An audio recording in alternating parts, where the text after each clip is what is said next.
فراہمی کا سہارا لینے کی ضرورت ہے، امام علی کے اقوال کا سہارا لینے کی ضرورت ہے۔ اور ایک مقام پر یاد رکھیے، جب علی جیسے شجاع انسان کے آپ ماننے والے ہیں، کبھی آپ کسی سے نہیں ڈریں گے، یقیناً ڈریے تو صرف خدا سے ڈریے، کسی سے نہ ڈریے۔ امام علی علیہ الصلوۃ والسلام ایک اور مقام پر فرماتے ہیں، امام فرماتے ہیں من صارع الحق صرعه، جو حق سے ٹکرائے گا وہ شکست پائے گا۔ اس لیے کہ دین اسلام سے جن لوگوں نے بھی مقابلہ کرنے کی انہوں نے اپنی بھرپور کوشش کی تھی، اور جن لوگوں نے بھی کوشش کی وہ حق سے ٹکرائے تھے، اور ان کا نام و نشان آج دنیا میں پایا نہیں جاتا ہے، اس لیے کہ وہ حق سے ٹکرائے تھے۔ لیکن عزیزان گرامی، یقیناً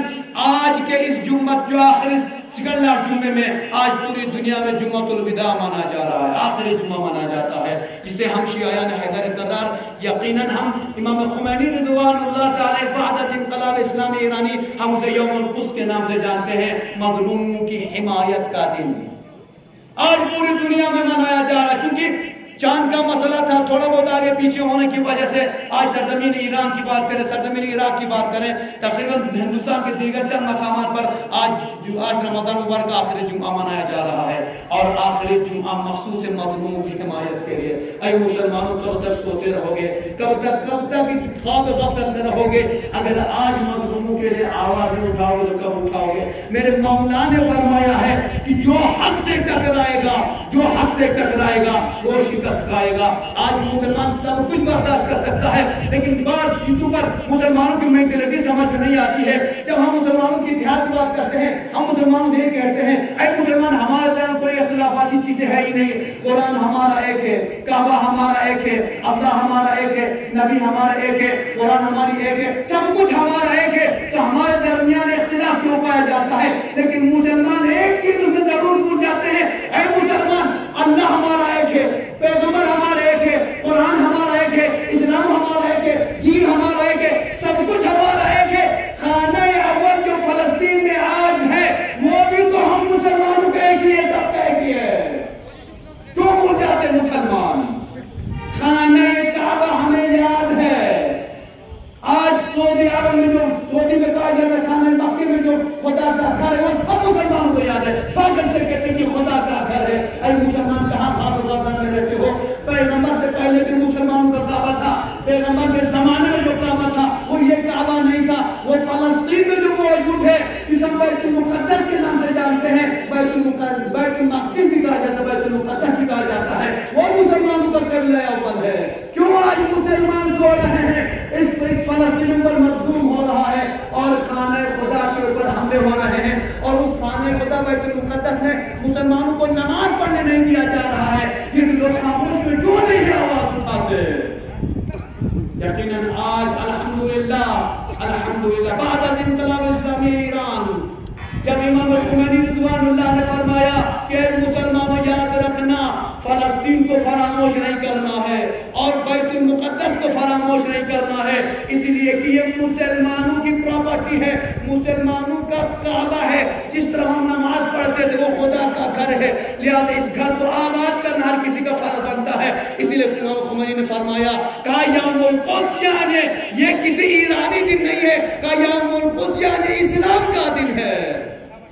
کہ کیوں اسلام کا دن ہے؟ یہ کیوں اسلام کا دن ہے؟ اسی لیے کہ ایرانی لوگ آج اگر لڑ رہے ہیں، ایرانی لوگ جنگیں کر رہے ہیں، ایرانی لوگ آواز اٹھا رہے ہیں، ایرانی لوگ آج ووٹ پر آئے ہیں، ان کا مقصد صرف ایک ہی ہے، اس نئے خدا کو جو آج دشمن کے ہاتھ اس کو آباد کرنا ہے۔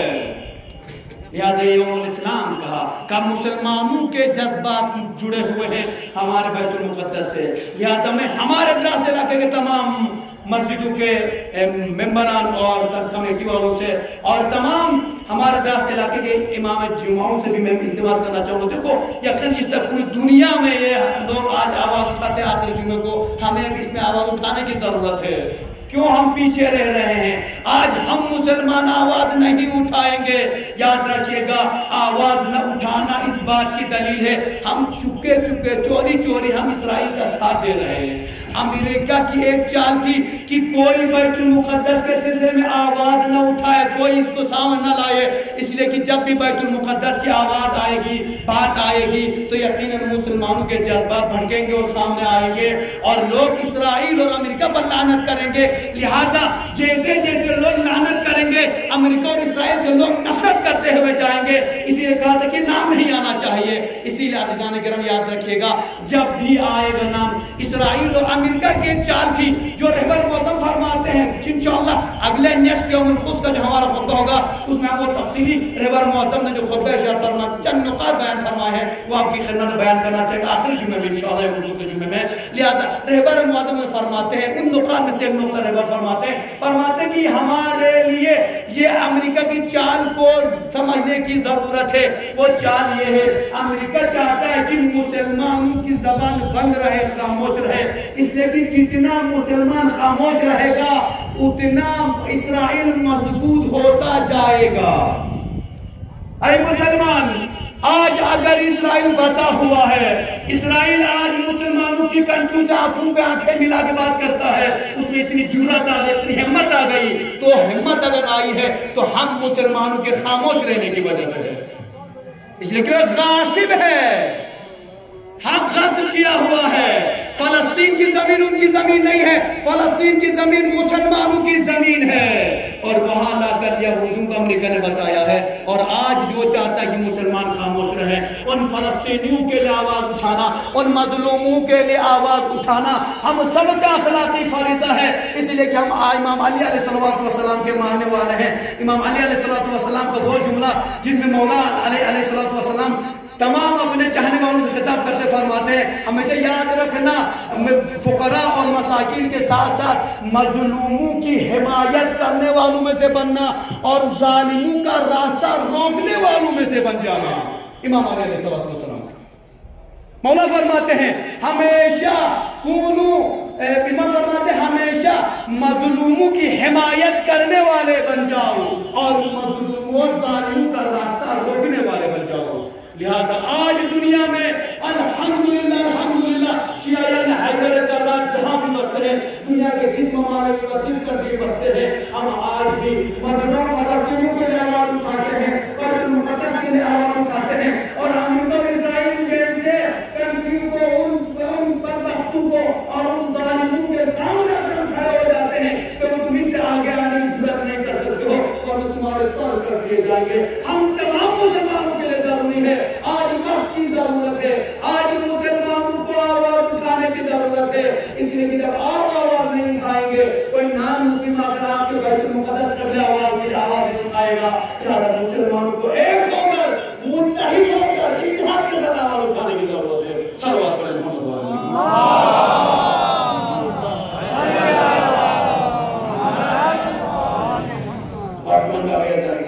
یاد رکھے گا، ہمیشہ یاد رکھیے، جو آدمی ظلم کر رہا ہے، جو آدمی غلط کر رہا ہے، آواز اٹھائیے، اس کو تماشا نہ بنائیے، اس کو تماشا بناتے افسوس ہو جاتا ہے۔ ان کی مینٹلٹی کا بھی چیک کیجئے، ان کے کارنامے چیک کیجئے، اور ان کی زبان بول رہے ہیں ان کا بھی چیک کر لیجئے۔ ہمیشہ میں دراز کے لوگوں سے یہ ہمیشہ ایک بات کہتا رہوں گا، اور یہ کہوں جب تک یہاں دعوت تبلیغ میں زندہ ہے تب تک یہ آواز اٹھاتا رہے گا۔ جس طریقے سے تمام مسلمانوں کے لیے ضروری ہے، بیت المقدس جو مسلمانوں کا قبلہ اول ہے، خدا کا گھر ہے، اس کے لیے آواز اٹھانا سب کا فریضہ بنتا ہے، اس کے لیے آواز اٹھانی ہے۔ اسی طریقے سے ہم دراز والے نہ بھولے، فراموش نہ کریں، ہمارے ایک جگہ ایسی بھی ہے جہاں پر ہمارے امام حسین علیہ السلام کے گھر امام باڑے کے اوپر سرکاری تالا لگا، اس کے لیے آواز اٹھانا دراز کے ہر فرد کا فریضہ ہے۔ کیوں بھول جاتے ہیں دراز والے؟ فلسطین یہاں سے ہزاروں کلومیٹر دور ہے، بیت المقدس ہزاروں کلومیٹر دور ہے، ہم اس کی حمایت کے لیے تو تیار ہو جاتے ہیں، یقیناً تیار ہونا چاہیے، لیکن ساتھ میں مائنڈ میں رکھیے گا ان ظالموں کے خلاف بھی آواز اٹھائیے جو امام باڑوں میں تالے لگاتے ہیں اور پھر فخر سے کہتے ہیں ہم مظلوموں کا ساتھ دیتے ہیں، ظالموں کے خلاف آواز اٹھائیں گے۔ اس سے بڑا اور ظلم کیا ہو سکتا ہے؟ وہاں پر یہودیوں نے خانہ کعبہ میں مسلمانوں کو جانے سے بند کر دیا ہے، یہاں پر آپ نے وہی یہودیوں کی روش پر عمل کرتے ہوئے امام حسین کے چاہنے والوں کو امام باڑے میں جانے سے منع کیا ہے۔ فرق بتائیے شیخ براموں کو، کریکٹر سیم کریکٹر، صرف الفاظ فرق ہیں۔ آپ مسلمانوں کے نام پر دھبا ہے، وہ نان مسلم ہے، لہذا یقیناً یاد رکھیے گا، یاد رکھے گا، ایسے لوگوں کو بات بولنے کا حق بھی نہیں ہے۔ یقیناً حق اس بات کے اعتبار سے کہ جب تک وہ تالا نہیں کھلے گا، جب تک تالا نہیں کھلے گا، اس لیے جو امام حسین کے نام پر بنایا ہے، آپ اپنے گھر پہ تالا لگائیے، ہم کبھی منہ کھولیں گے نہیں منہ کھولیں گے، کیا مطلب ہم کو، لیکن وہ حسین کے نام پہ گھر بنایا ہے، وہ آپ کی پراپرٹی نہیں، وہ حسین کی پراپرٹی ہے، اور حسین کی پراپرٹی کے اوپر ہر حسینی کی آواز اٹھانا ہر کسی فرض بنتا ہے، لہذا ضرورت ہے اس امام باڑے کا تالا کھولا جائے جس کے اوپر آج کئی سالوں سے تالا پڑا ہوا ہے، امام باڑہ گرنے کے قریب آ چکا ہے، لہذا وہی لوگ جنہوں نے فخر و مباحات کے ذریعے سے تالا لگایا تھا، وہ ہم لوگوں کو داز دیتے ہیں کہ دیکھو ہمیں قبلہ اول کے لیے آواز اٹھانی چاہیے۔ میں کہتا ہوں بھائی قبلہ اول کے لیے ہم ہمیشہ آواز اٹھاتے رہیں گے، پہلے اس امام باڑے کا تالا کھولے، اس کے لیے ہمارے لیے ہمارا ساتھ دیجیے، اس لیے کہ کسی غیر مذہب نے نہیں لگایا، سنیوں نے نہیں لگایا ہے، کسی غیر مذہب نے نام مسلم نہیں لگایا ہے، آپ ہی لوگوں نے لگایا، ہم ہی لوگوں نے لگایا ہے، اور ہم ہی لوگوں کو کھولنا ہے، کوئی آگر آپ کو جھوجو کر کے نہیں کھلوائے گا۔ دشمن حسین، دشمن علی کا تو مقصد ہی یہی ہے کہ آزاداری کم ہو جائے، مجالس کم ہو جائے، جس کی وجہ سے لوگ جانتے ہیں کہ مجالس اور محافل کی وجہ سے امام علی علیہ السلام کے چاہنے والے آگے جا رہے ہیں، ان کا تو مقصد یہ کہ کس سے کم ہو جائے، آپ اسی مقصد میں ان کے مقصد میں کامیاب ہو گئے، حسین کے مقصد میں کامیاب نہیں ہو گئے، حسین کا مقصد تھا دین پھیلانا، حسین کا مقصد تھا شریعت محمدی کو پھیلانا، لہٰذا آپ اس شریعت محمدی کو پامال کر دیا ہے۔ اس محرم کے ایام میں آپ سوچ دیجئے جب ہر گاؤں امام باڑہ سجتا ہے، علم عباس بلند ہوتا ہے، حسین کا پرچم بلند ہوتا ہے، اس امام باڑے والوں سے پوچھے، اس امام باڑے کی حالت دیکھ لیجئے، وہاں پر ایک پرچم عباس لگانے والا کوئی نہیں ملتا، وہاں پر ایک بینر لگانے والا نہیں ملتا، پھر نہ کرے ہماری شنازام کے تو شکے نہ کرے، شکے نہ کرے، نہ کرے گا تو کیسی باتیں کریں گے، سامنے والے کو اپنے بڑھاوا میں لائیں گے، لہذا یاد رکھیے گا ذرا جناب، امام علی علیہ السلام فرماتے ہیں ہمیشہ مظلوموں کا ساتھ دینا اور ظالموں کے خلاف آواز اٹھانا، لہذا ہم سب کا فریضہ ہے کہ ہم ہمیشہ جہاں بھی مظلوم دنیا کے کونے میں ہیں ان کے لیے آواز ہمیشہ اٹھاتے رہیں گے اور فخر و مباحات کے ساتھ اٹھائیں گے، اور ظالم چاہے وہ ہمارا ہو چاہے غیر کا ہو، ہم ظالم سے نہ کبھی ڈریں گے، نہ ہمارے ائمہ کبھی ڈریں گے، نہ ائمہ کے چاہنے والے ڈریں گے، اور ہمیشہ ڈر کر مقابلہ کریں گے، اور اس وقت تک یقین آواز اٹھاتے رہیں گے جب تک مظلوموں کو ان کا حق نہیں ملتا ہے۔ لہٰذا میں اپنی بات کو تمام کرتے دعا کرنا چاہوں گا، خدایا بحق محمد علیہ محمد علیہ السلام علیہ خلیل زمان کی شکل قبول عطا فرما، خدایا ہم گناہگار ہمارے تمام چھوٹے بڑے گناہوں کو معاف فرما،